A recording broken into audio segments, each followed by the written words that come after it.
Iba't ibang flavor ng bibingka mabenta sa Kalasyaw, Pangasinan ngayong holiday season.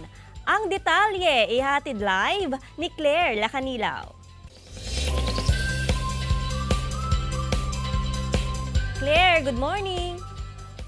Good morning, Joanne. Good morning, mga kapuso. Naging tradisyonal na nga tuwing sasapit ang simbang gabi at Christmas season ang pagkain ng mainit-init at masarap na bibingka. Kaya ngayong morning, dito tayo sa bahay ng negosyanteng si Sir Robin Estrada upang ibahagi sa atin ang paggawa ng bibingka. At ngayong morning, nandito tayo ngayon. Sir, good morning and welcome to Mornings with Jimmy Regional TV. Good morning po mga kapuso. Ayan, sir. Sir, kamusta sir? Kamusta ang bentahan ng bibingka sir ngayong holiday season at ilang araw na lang Pasko na sir?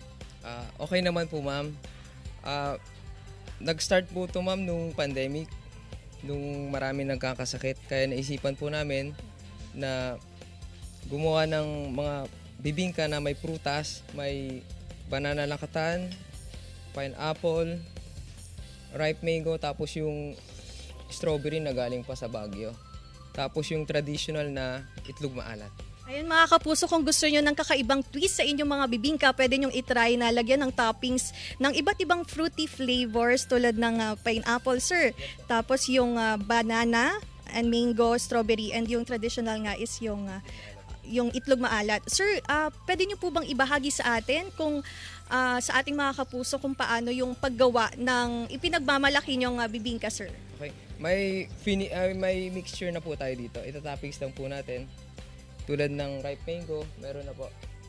Tapos yung pineapple, itatoppings lang po natin. Tapos, syempre, wag po natin kalimutan mag-gloves kasi mainit. Ito lang po. Lalagay lang po natin sa ating mini oven. Sir, mga ilang minuto bago maluto yung bibingka? 10 to 12 minutes po, pwede na po. May finished product na po tayo. Banana. Meron tayong banana, strawberry, tapos yung itlog maalat, pineapple, tapos yung ripe mango. Ayan sir, talagang excited na akong tikman yung pinagmamalaking bibingka dito sa bayan ng Kalasyaw, Pangasinan. At syempre mga kapuso, hindi tayo magpapahuli at titikman natin kung ano nga ba ang lasa ng bibingka. Tikman natin mga kapuso.